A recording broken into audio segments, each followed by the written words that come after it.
Alam mo ba na may isang solusyon para matanggal ang semento na nakadikit sa mga sasakyan nyo? Simple lang, nasa kusina mo lang makikita. Vinegar, kung tawagin sa Tagalog ay suka. Ikuskus mo lang to sa bagya ng iyong sasakyan kung saan may nakadikit na mga semento. Kuskusin mo lang ito ng bagya, matatanggal na ang mga semento.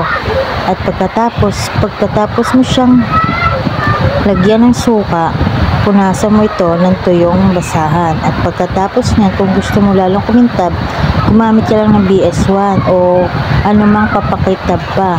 Spray mo na bagya at yan makikita mo na matatanggal ang mga nakadikit na semento. Isang saglit, ilang minuto lang, tanggal na agad. Tingnan mo, ang ganda na ng motor. Diba ang kintab pa? Ano pang hinihintay mo? Try mo na. Suka lang yan at BS1.